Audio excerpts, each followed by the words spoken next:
নমস্কার। গল্পকথনের সকল শ্রোতা বন্ধুকে আরও একবার স্বাগত জানাই। বন্ধুরা কেমন আছেন? আশা করি ভালো আছেন, সুস্থ আছেন। আপনাদের কাছে আমার আজকের নিবেদন সুনীল গঙ্গোপাধ্যায়ের লেখা ছোট গল্প খেলার সঙ্গী। সিঁড়িতে পায়ের শব্দ শোনা যাচ্ছে। পায়ের শব্দেই মানুষ চেনা যায়। বাবা ফিরছেন অফিস থেকে। অভির বাবা বেশ লম্বা চওড়া মানুষ। তিনি কাজ করেন টেলিফোন অফিসে। অফিস থেকে ফেরেন অনেক দেরি করে, আবার বাড়িতে ফিরেও মেতে থাকেন কাজ নিয়ে। তবে বাবা প্রায় রোজই কিছু না কিছু জিনিস নিয়ে ফেরেন।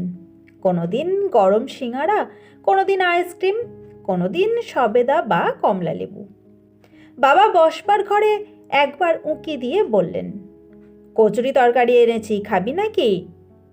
অভি খেলা করছিল কম্পিউটারে। সে বুঝে গেল এবার তাকে উঠতে হবে। কচুরি খাওয়ার জন্যে বড় জোর 10-15 মিনিট, তারপরই পড়তে বসা। বাবা তখন বসবেন কম্পিউটারে, মা গান করেন। বাড়িতেও অনেক ছেলে মেয়েকে গান শেখান।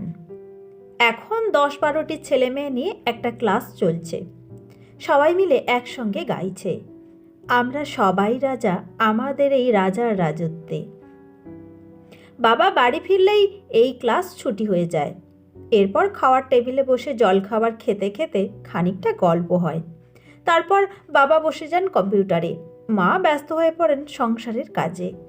রান্না করেন অবশ্য সুশীলা মাসি, তবু কত রকম কাজ থাকে, বিশেষ করে বারবার টেলিফোন। অভি ক্লাস 8-এ পড়ে, কিন্তু বাড়িতে তার জন্য কোনো মাস্টার মশাই আসে না।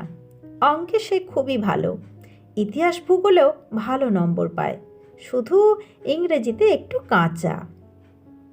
মা মাঝে মাঝে এসে সাহায্য করেন অভিকে। মা যেমন ভালো গায়িকা, তেমনই ইংরেজিও জানেন খুব ভালো।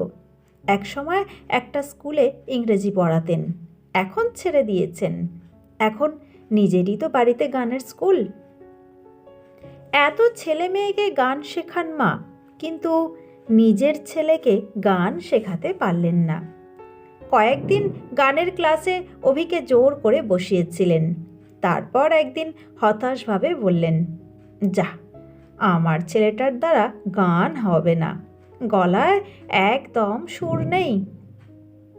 বাবাকে মা বলেছিলেন, গিটার কিংবা সেতারের মতন কোনো যন্ত্রসঙ্গীত শেখালে হয় অভিকে, একজন ভালো মাস্টার দরকার। সে ব্যবস্থা এখনো হয়নি, কিন্তু একটা যন্ত্র অভি খুব ভালো পারে, কম্পিউটার। প্রথম প্রথম বাবার কম্পিউটারে হাত দিলেই মা এসে বকাবকি করতেন যদি নষ্ট হয়ে যায়। বাবা কিন্তু আপত্তি করেননি। বাবা বলেছিলেন, কম্পিউটার চট করে খারাপ হয় না, আর ছোটরা বড়দের চেয়ে অনেক তাড়াতাড়ি শিখে যায়। এখন অভি ইন্টারনেট খুলতে পারে, অচেনা বন্ধুদের সঙ্গে কথা বলাও যায়, অবশ্য লিখে লিখে। কি করে কয়েক মুহূর্তের মধ্যে পৃথিবীর যে কোনো জায়গায় চলে আসতে পারে চোখের সামনে। একবার কম্পিউটারের সামনে বসলে অভির আর উঠতে ইচ্ছে করে না, কিন্তু বাবা বাড়িতে থাকলে অভি আর সুযোগ পায় না। তাছাড়া স্কুলে যাওয়া, বিকেলে সাঁতার কাটা, হোম টাস্ক করা আছে, তবু যখনই সময় পায় বসে পড়ে। একদিন ছুটির দুপুরে অভি কম্পিউটারে দাবা খেলছে। হঠাৎ একটা অদ্ভুত কাণ্ড হলো। এই দাবা খেলায় তো উল্টো দিকে কোনো মানুষ থাকে না, কম্পিউটার নিজেই খেলোয়াড়। অভি একটা চাল দিলে কম্পিউটার মুহূর্তের মধ্যে উল্টো চাল দিয়ে দেয়। একটু ভুল চাল দিলে আর উপায় নেই, কম্পিউটার ফেরত নিতে দেবে না। অভি এ পর্যন্ত কম্পিউটারকে একদিনও দাবা খেলায় হারাতে পারেনি, যদিও তার বন্ধুরা কেউ পারে না তার সঙ্গে। আজকাল অভির বয়সী অনেক ছেলেও দাবা খেলার কম্পিটিশনে বিদেশে যায়। দিব্যেন্দু বড়ুয়া আর সূর্যকান্ত গঙ্গোপাধ্যায়ের কত নাম হয়েছে। অভিরও ইচ্ছে সে একদিন বিদেশে যাবে। এর মধ্যে সে গোর্কি সদনে দুটো প্রতিযোগিতাও জিতেছে। সেই দুপুরে কম্পিউটারের সঙ্গে দুবার হেরে যাওয়ার পরে অভি যখন আর একবার খেলা শুরু করতে যাচ্ছে, হঠাৎ কম্পিউটারে একটি ছেলের মুখ ভেসে উঠল। মুখখানা প্রথমে বেশ চেনা চেনা মনে হলো, তারপরেই সে চমকে উঠল। আরে, এ তো তার নিজেরই মুখ, আয়নায় যেমন দেখা যায়। কিন্তু কম্পিউটারে তো নিজের মুখ ফুটে উঠতে পারে না। এটা তো এমনি ছবি নয়, জ্যান্ত মুখ, মিটিমিটি হাসছে। সে চেঁচিয়ে বলল, মা শোনো, একবার দেখে যাও। দুপুরে খাওয়ার পর মার অনেকক্ষণ খবরের কাগজ পড়া অভ্যেস। কাছেই বসেছিলেন তিনি। কাগজ পড়তে পড়তেই অন্যমনস্কভাবে বললেন, কি? অভি উত্তেজিতভাবে বলল, এখানে এসো, আমি নিজের মুখটা দেখতে পাচ্ছি। মা কাগজ হাতে নিয়ে উঠে এসে অভির পাশে দাঁড়ালেন। কম্পিউটারের পর্দা থেকে এর মধ্যেই সেই মুখটা মুছে গেছে। সেখানে এখন দুটো গাড়ির রেস চলছে। অভি বলল, যা, চলে গেল। সত্যি আমার মুখটা ফুটে উঠেছিল, একেবারে স্পষ্ট। মা অভির দিকে কয়েক পলক চেয়ে থেকে বললেন, চল, একটু শুয়ে নিবি। অভি বলল, তুমি বিশ্বাস করছো না? সত্যি দেখেছি। মা বললেন, অনেকক্ষণ কম্পিউটারের স্ক্রিনের দিকে তাকিয়ে থাকলে চোখ ক্লান্ত হয়ে যায়, তাতে লোকে ভুলভাল দেখে। কম্পিউটার কি আয়না যে নিজের মুখ দেখবি? ওটা অসম্ভব। এক যদি ছবি হয়, কেউ ছবি পাঠিয়ে দেয়। অভি বলল, না, ছবি নয়, নড়াচড়া করছিল। এর মধ্যেই টেলিফোন বেজে উঠল। মা পাশের ঘরে যেতে যেতে বললেন, আর খেলতে হবে না, এবার বন্ধ করে শুতে চলে যা। মা চলে যেতেই আবার ফিরে এলো অভির মুখ। অভি ভুরু কোঁচকোতেই সে মুখটারও ভুরু কোঁচকে যায়। অভি জিভ ভাঙলে সেও ভেঙানো জিভ বার করে। অভি একটা চিমটি কাটলো নিজের গালে। সেও চিমটি কাটলো বটে, কিন্তু হাসতে লাগলো। অভি তখন হাসছে না। তাহলে কি পৃথিবীতে কোথাও ঠিক তার মতন চেহারার একটা ছেলে আছে? তা হতেও পারে। অভি জিজ্ঞেস করল, এই, তুমি কে? তোমার নাম কি? সেই ছেলেটি বলল, অভিরূপ মজুমদার, ডাক নাম অভি। অভি বললে, বাহ, ওটা তো আমারও নাম। তুমি আমার নাম চুরি করেছ? সে বলল, না, তুমি আমার নাম চুরি করেছ। অভি অবিশ্বাসের সুরে বলল, তুমি কোন ক্লাসে পড়ো? সে বলল, ক্লাস 8। অভি আবার জিজ্ঞেস করল, কোথায় থাকো তুমি? সে বললে, সে অনেক দূরে, সে জায়গাটার নাম দিকশূন্যপুর। আবার অভি বেশ চমকে গেল। কম্পিউটার তো কথা বলে না, মানে গলার আওয়াজে কোনো উত্তর আসে না। সব প্রশ্নের উত্তর লেখায় ফুটে ওঠে। কিন্তু এখানে সে ওই ছেলেটির সঙ্গে কথা বলছে কি করে? আর কিছু জিজ্ঞেস করা গেল না। মা এ ঘরে ফিরে আসতেই মিলিয়ে গেল মুখটা। মা বললেন, এখনো বসে আছো? বললাম না বন্ধ করো, চলো আমার পাশে আধ ঘন্টা শোবে। এরপর দুদিন আর কিছুই হলো না, দেখা গেল না সেই মুখ। অভি কম্পিউটারের সঙ্গে দাবা খেলে যথারীতি হারতে লাগলো। তৃতীয় দিন। বাবা অফিসের কাজে বাইরে গেছেন, মা গেছেন একটা গানের জলসায়। বাড়িতে অভি একা। সে পড়তে না বসে সন্ধেবেলা মনের আনন্দে খেলা করতে লাগলো কম্পিউটারে। হঠাৎ ফিরে এলো সেই মুখটি। আজ সে নিজেই আগে জিজ্ঞেস করল, তুমি এখনো পড়তে বসোনি?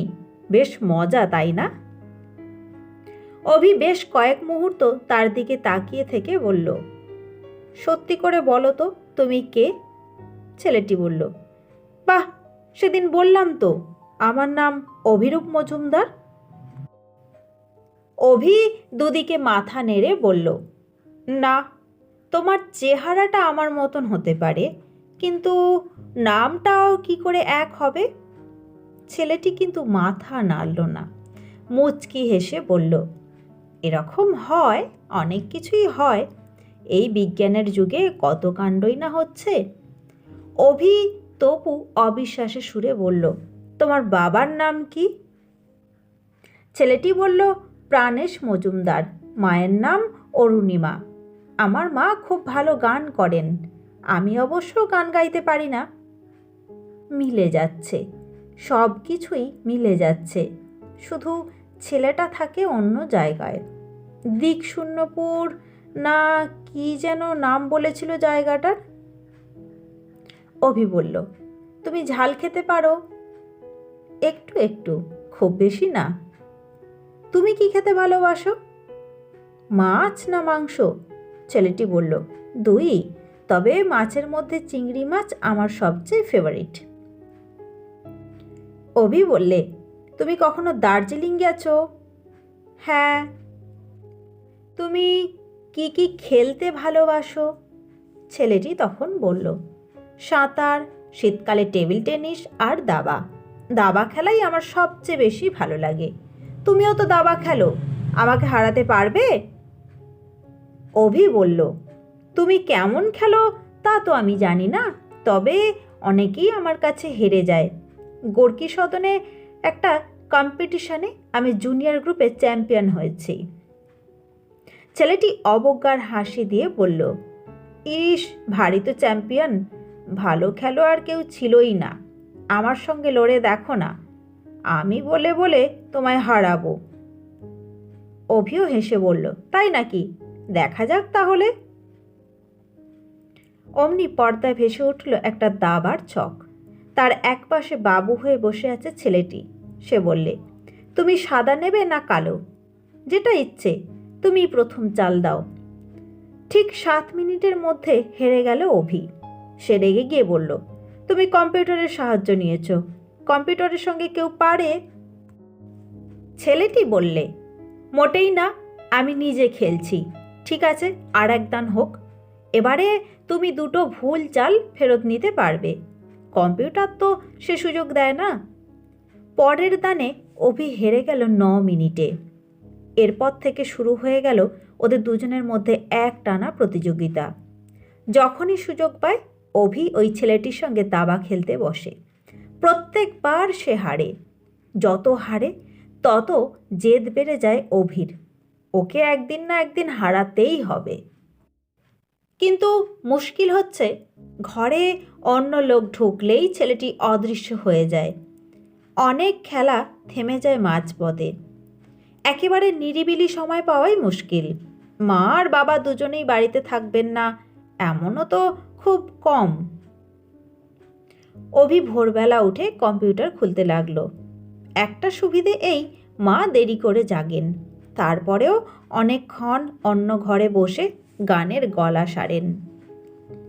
বাবা ঘুম থেকে উঠে অভিকে কম্পিউটারের সামনে দেখলেও বকাবকি করেন না। বাবা বাথরুমে বেশ কিছুক্ষণ সময় কাটান, সেখানে বসে খবরের কাগজ পড়েন। তারপর বসবার ঘরে এলেই অভি কম্পিউটার ছেড়ে উঠে যায়। এই রকম চলল মাসের পর মাস। এখন আর অভির অন্য কোথাও বেড়াতে যেতেও ইচ্ছে করে না। ওই ছেলেটাকে একবার না হারাতে পারলে তার মনে শান্তি হবে না। এর মধ্যে গোর্কি সদনে আর একটা প্রতিযোগিতায় খেলতে গিয়ে অভি সব কটা রাউন্ডে জিতে এলো। অথচ এ ছেলেটাকে হারানো যাচ্ছে না কিছুতেই। প্রত্যেকবার জিতে গিয়ে ছেলেটা যখন হাসে, রাগে অভির গা জ্বলে যায়। এর মধ্যে ছেলেটার সঙ্গে নানা রকম গল্পও হয়। সব ব্যাপারেই দুজনের খুব মিল, শুধু দাবা খেলার ক্ষমতা ছাড়া। এক রবিবার দুপুরে বড় মামা নিয়ে এলেন অনেকগুলো প্রকাণ্ড সাইজের গলদা চিংড়ি। সে চিংড়ির কি অপূর্ব স্বাদ! মাথায় হলদে রঙের ঘিলু, দাঁড়াগুলোও বড় বড়। দারুণ মালাইকারি রান্না করলেন মা নিজে। অভি দুটো চিংড়ি খেয়ে ফেলল। সন্ধ্যাবেলা বড় মামাকে নিয়ে মা বাবা টিভিতে কি একটা বাংলা সিনেমা দেখছেন পাশের ঘরে। অভি এসে খুলে ফেলল কম্পিউটার। ছেলেটির মুখ দেখা যেতেই অভি জিজ্ঞেস করল, আজ দুপুরে কি খেয়েছ? ছেলেটি হেসে বলল, তুমি ভাবছো আমার চেয়েও ভালো ভালো খাবার খেয়ে তুমি জিতবে? মোটেই না। আমিও আজ গলদা চিংড়ি খেয়েছি, পৃথিবীর সবচেয়ে ভালো খাবার। হঠাৎ অভির মাথায় একটা বুদ্ধি এসে গেল। সে বলল, তুমি একদিন আমাদের বাড়িতে আসবে। কেন? অভি বলল, কেন মানে? তুমি এলে আমরা সামনাসামনি অনেক গল্প করব। তুমি বই পড়তে ভালোবাসো, আমার অনেক বই আছে। ছেলেটি বললে, কি করে যাব? আমি তো কলকাতায় থাকি না, আমার বাড়ি অনেক দূরে, দিকশূন্যপুর। তুমিই বরং একদিন এসো আমার বাড়িতে, আমার কাছেও অনেক বই আছে। অভি বলল, এসো একটু খেলি। ছেলেটি বললে, এতবার হেরেও তোমার শিক্ষা হয়নি? বলেছি তো আমার সঙ্গে তুমি পারবে না। অভি বলল, তোমাকে যদি একবার না হারাতে পারি তাহলে আমার নামই মিথ্যে, আমি খেলা ছেড়ে দেব। তুমি যদি আমাদের বাড়িতে আসতে পারতে তাহলে মুখোমুখি বসে দাবার ছক পেতে খেলতাম। তার মানে তুমি আমাকে এখনো অবিশ্বাস করছো? তুমি ভাবছো আমি কম্পিউটারের সাহায্য নিয়ে তোমায় চিটিং করেছি? মোটেই না। আমি 3 সত্যি করে বলছি, পুরোটাই আমি নিজে নিজে খেলি। তোমার মতন আমি মাঝে মাঝে অন্যমনস্ক হয়ে যাই না। বরং হেরে গিয়ে যদি তোমার রাগ হয় তা বলে দাও, আমি আর আসবো না, আমি আর খেলবো না। অভি বলল, না না, আমি খেলবো, একদিন না একদিন তোমাকে হারাবোই, এবার শুরু হোক। সেবারেও হেরে গেল অভি।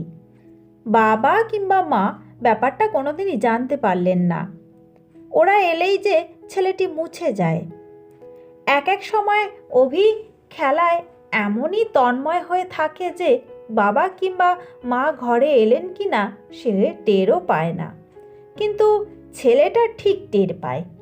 খেলার মাঝপথেই কম্পিউটারের পর্দা হঠাৎ সাদা হয়ে যায় কিংবা অন্য ছবি ফুটে উঠলেই অভি ঘাড় ফিরিয়ে দেখে মা কিংবা বাবা দরজা দিয়ে ঘরে ঢুকছেন। একদিন এই রকম খেলার সময় তার মামাতো বোন রিনি এসে পড়েছিল। রিনি আর অভি প্রায় সমান সমান। ওরা থাকে দক্ষিণেশ্বরে, তাই বেশি দেখা হয় না, তবে মাঝে মাঝে আসে। অভি তখন কম্পিউটারের খেলা নিয়ে মেতে আছে। রিনি চুপি চুপি পেছন থেকে এসে ওর চোখ টিপে ধরল। তারপর বলল, বলো তো আমি কে?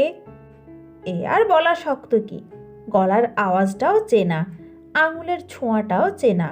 তাই অভি বলল, রিনি কখন এলি? রিনি বলল, এই মাত্র। তুই কম্পিউটারের সাদা স্ক্রিনের সামনে বসে কি করছিলি? ঘুমোচ্ছিলি নাকি? তার মানে রিনিকে দেখেও সে ছেলেটা অদৃশ্য হয়ে গেছে। অভি ছাড়া আর কারোর কাছে এসে দেখা দেবে না। এ তো বেশ মজার ব্যাপার। চোখ থেকে রিনির আঙুল সরিয়ে নিয়ে সে দেখল সত্যিই কম্পিউটারের পর্দাটা একেবারে সাদা। রিনি হাসতে হাসতে বলল, অনেকে ঘুমোয়, আমার দাদাও কম্পিউটারে বসে কাজ করতে করতে ঘুমে ঢুলে পড়ে। অভি অবশ্য কোনোদিন ঘুমে ঢুলে পড়েনি। আগে আগে রিনি এলে তার খুব ভালো লাগতো। দুজনে গল্প হতো কত রকম। রিনিদের বাড়িটা তো অভিদের মতন ফ্ল্যাট বাড়ি নয়, সেখানে সামনে অনেকখানি বাগান। অভি দক্ষিণেশ্বরে মামার বাড়ি গেলে সেই বাগানে ব্যাডমিন্টন খেলেছে। আজ কিন্তু রিনির সঙ্গে গল্প তেমন জমছে না। অভি মনে মনে ভাবছে আবার কখন ওই ছেলেটার সঙ্গে খেলা করে। ওই অহংকারী ছেলেটাকে না হারিয়ে তার শান্তি নেই। এর কয়েকদিন পরের এক বিকেলে আবার একটা দারুণ ব্যাপার হলো। অভি স্কুল থেকে ফিরেই কম্পিউটার নিয়ে বসেছে। আজ আর সাঁতারে যাওয়ার কথা নেই। বাবা অফিস থেকে ফেরেননি। মা কোণের ঘরের গানের ক্লাস নিচ্ছেন। খেলা শুরু হয়ে গেছে। অভি একসময় জিজ্ঞেস করল, শোনো, তোমাদের ওই দিকশূন্যপুর জায়গাটা কেমন? ছেলেটি বলল, ভারী সুন্দর, পাহাড় আছে, ঝর্ণা আছে, মেঘ আছে, কত রকম পাখি আর সবুজ ধানের ক্ষেত। অভি বলল, কত দূরে? দক্ষিণেশ্বরের থেকে দূরে কিংবা ঝাড়গ্রাম? ছেলেটি বলল, হ্যাঁ, তার চেয়েও দূরে। অভি জানতে চাইল, কি করে সেখানে যেতে হয়? ছেলেটি তাকে ধমক দিয়ে বলল, খেলায় মন দাও, নইলে এক্ষুনি কিস্তি হয়ে যাবে কিন্তু। অভি বলল, অত সোজা নয়। এটা ঠিক, ছেলেটি প্রত্যেকবারই অভিকে হারিয়ে দেয় বটে, কিন্তু আগের মতো অত সহজে 7 মিনিটে বা 9 মিনিটে পারে না। এক এক সময় তাকেও বেশ মাথা ঘামাতে হয়। একটু পরে অভি আবার জিজ্ঞেস করলো, আর একটা কথা জিজ্ঞেস করি, ঘরে অন্য কেউ এলেই তুমি হাওয়া হয়ে যাও কেন? আমায় দেখলে কেউ বিশ্বাস করবে? ছেলেটি বললে। কম্পিউটারে কারোর সঙ্গে কেউ কথা বলতে পারে? এটা আমি একটা বিশেষ কায়দা বার করেছি। এখন তোমাকে ছাড়া আর কারুকে জানাইনি। এখন কেউ হঠাৎ দেখে ফেললে চেঁচামেচি করবে, কি করে হলো, কেমন করে হলো, এই নিয়ে শোরগোল চলবে। ওসব কি ভালো লাগবে? একদিন সারা পৃথিবীকে একসঙ্গে এই আবিষ্কারের কথা জানাবো, তখন শুধু তুমি আমার পাশে থাকবে। তারপরেই সে চেঁচিয়ে উঠল, এই এই! অভি বলে উঠলে, চেক এবার। সেই ছেলেটির রাজার ঠিক সামনে অভির মন্ত্রী, আর এক পাশে পজিশন নিয়ে আছে তার ঘোড়া। রাজার আর বাঁচার পথ নেই। অভি বলল, কি আর চাল দিতে পারবে? ছেলেটি হতাশভাবে বলল, না। তাহলে তোমাকে হারিয়েছি স্বীকার করছো? হ্যাঁ, স্বীকার করছি। জয়ের আনন্দে অভির ইচ্ছে হলো লাফিয়ে উঠতে, ঘরের মধ্যে দুহাত তুলে নাচতে, কিন্তু নিজেকে সংযত করে সে জিজ্ঞেস করল, আর এক দান খেলবে? আবার তোমাকে হারাবো। ছেলেটি কোনো উত্তর দেওয়ার আগেই সিঁড়িতে শোনা গেল ভারী জুতোর শব্দ। বাবা চেঁচিয়ে বললেন, অভি, অভি, কোথায়? অভির বুকটা কেঁপে উঠল। খারাপ কিছু হয়েছে নাকি? বাবা তো কখনো সিঁড়ি দিয়ে ডাকতে ডাকতে ওঠেন না। গলার আওয়াজটাও কেমন যেন অস্বাভাবিক। মাও বেরিয়ে এসেছেন গানের ঘর থেকে। বাবা ওপরে এসে উত্তেজিতভাবে বললেন, আজ কি হয়েছে জানো? তুমি বিশ্বাসই করতে পারবে না। একটু আগে আমার অফিসে কে ফোন করেছিলেন? স্বয়ং ক্রীড়ামন্ত্রী। মা উৎকণ্ঠিতভাবে বললেন, কেন? বাবা অভির দিকে তাকিয়ে বললেন, এদিকে আয়। অভি এক পা করে এগিয়ে গেল। বাবা তাকে জড়িয়ে ধরে বললেন, আমাদের অভি জার্মানি যাবে। ক্রীড়ামন্ত্রী ফোন করে বললেন, জুনিয়র দাবা গ্রুপে আমাদের দেশের হয়ে খেলতে যাবে অভি। কম্পিউটারে বারবার ওর নামই উঠেছে। প্রথম খেলা হবে বার্লিনে। বাবা মা দুজনেই যাবেন অভির সঙ্গে। মা তক্ষুনি টেলিফোনেই ভালো খবরটা জানাতে লাগলেন আত্মীয় বন্ধুদের। অভি ভাবল, সেও খবরটা দেবে তার খেলার সঙ্গীকে। কম্পিউটারের পর্দাটা সাদা হয়ে আছে।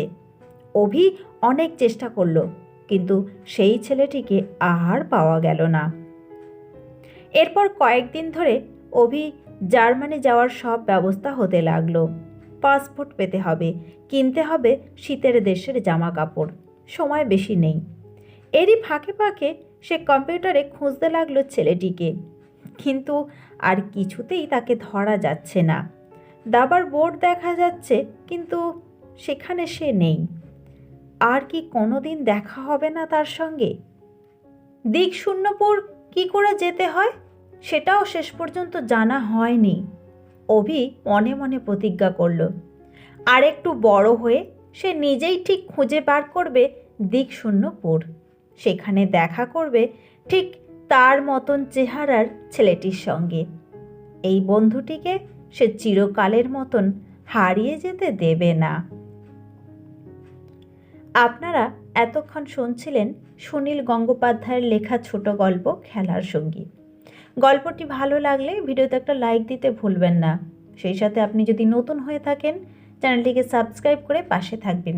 দেখা হচ্ছে আরও একটি গল্প নিয়ে পরবর্তী ভিডিওতে। ততদিন সকলে খুব ভালো থাকবেন, সুস্থ থাকবেন। ধন্যবাদ।